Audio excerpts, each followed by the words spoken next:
Com o início da Segunda Guerra Mundial, em 1 de setembro de 1939, o então presidente do Brasil, Getúlio Vargas, manteve o país em um posicionamento neutro em relação à guerra até 1941. A partir de 1941, diversas embarcações da Marinha Mercante Brasileira começaram a ser atacadas pelas forças do eixo. Foram 33 navios afundados e mais de 1.000 pessoas mortas durante os ataques. Alguns dizem que os ataques foram feitos pelos próprios americanos para fazer o Brasil entrar na guerra ao seu favor. Porém, a versão oficial diz que foram submarinos da Alemanha e da Itália que realizaram tais ataques. Em 31 de agosto de 1942, Getúlio Vargas declara estado de guerra contra a Alemanha e Itália, e assim, o Brasil entrava oficialmente na Segunda Guerra Mundial.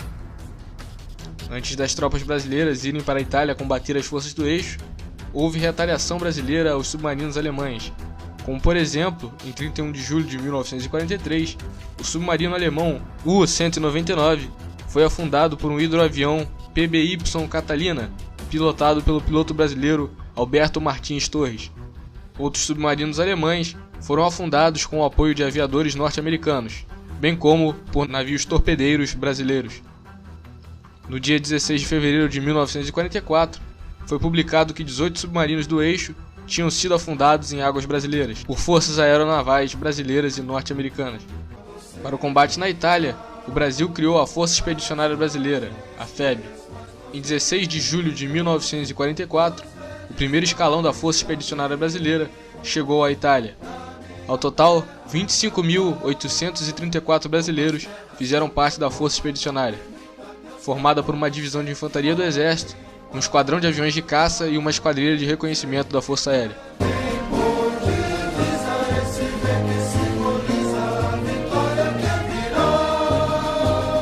Como naquela época se costumava dizer que era mais fácil uma cobra fumar do que o Brasil entrar na guerra, o símbolo e o lema da Força Expedicionária Brasileira faziam uma alusão irônica a isso. A cobra vai fumar de novo.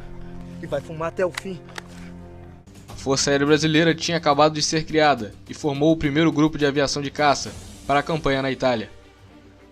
O grupo tinha um efetivo de 350 homens, incluindo 43 pilotos, e foi enviado ao Panamá para ser treinado como unidade de caça pela Força Aérea dos Estados Unidos.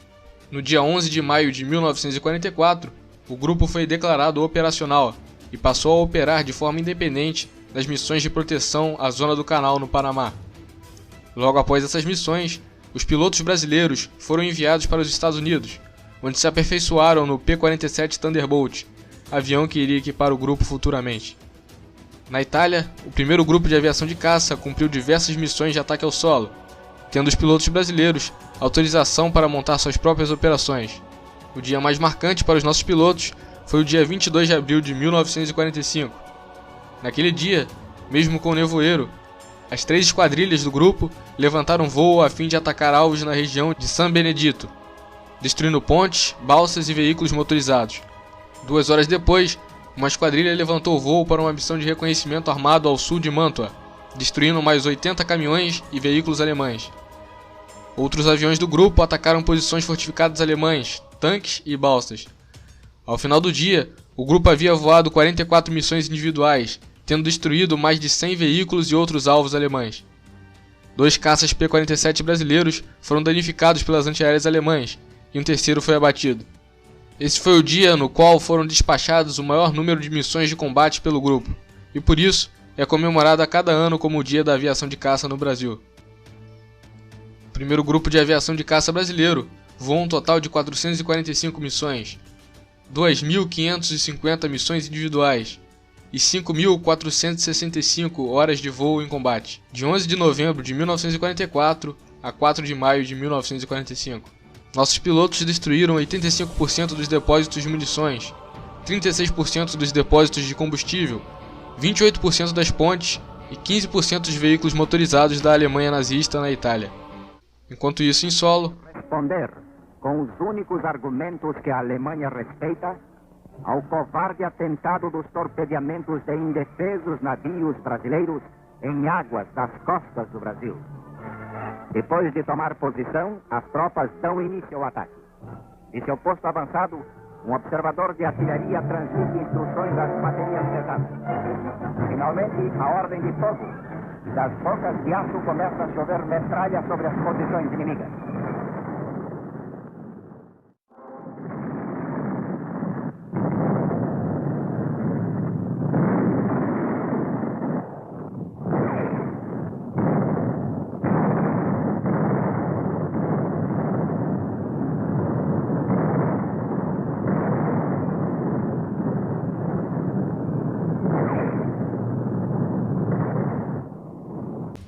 Durante o rigoroso inverno entre 1944 e 1945, os soldados brasileiros, mesmo desacostumados com o frio, tiveram que enfrentar temperaturas de até 20 graus negativos durante os combates.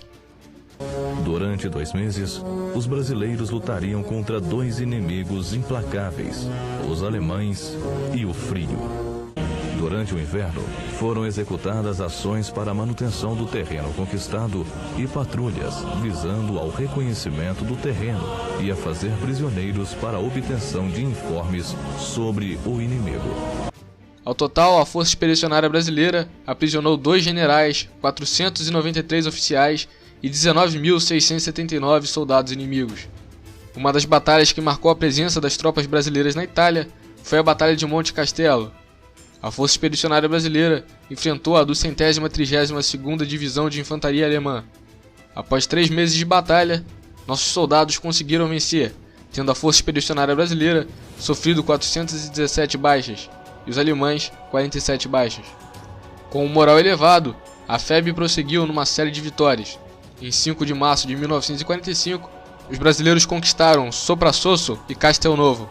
A FEB começou a mover uma verdadeira perseguição aos alemães, motivado pelo desejo de vingar os companheiros mortos em combate em Monte Castelo. Em Montese teria início a mais sangrenta batalha travada pelos brasileiros na Itália. Os brasileiros conquistaram Montese na manhã de 15 de abril. Essa vitória custou caro para a FEB, cerca de mais de 400 baixas, contabilizando os mortos, feridos e desaparecidos. Na conquista das cidades, a população das localidades recebia nossas tropas com manifestações de júbilo, aclamações e flores. Em 2 de maio de 1945, o general Mark Clark dava por encerrada a campanha dos aliados na Itália. Para os brasileiros, a guerra terminava naquele momento. Encerrava-se a epopeia da FEB. O Brasil cumprira o seu dever e seus soldados voltariam à pátria, cobertos de glória. Autoridades, familiares e o povo acorreram para o cais do porto do Rio de Janeiro para receber os seus heróis. Na Avenida Rio Branco, onde essa mesma força desfilara meses antes, sob o olhar de preocupação, tristeza e descrença de alguns, os soldados da FEB eram agora aclamados pela população, que, reconhecendo-lhes o valor, homenageava os bravos soldados brasileiros. Lutando pelos ideais de democracia e convivência pacífica entre as nações e pela defesa da liberdade e da dignidade, soldados brasileiros lutaram bravamente e venceram.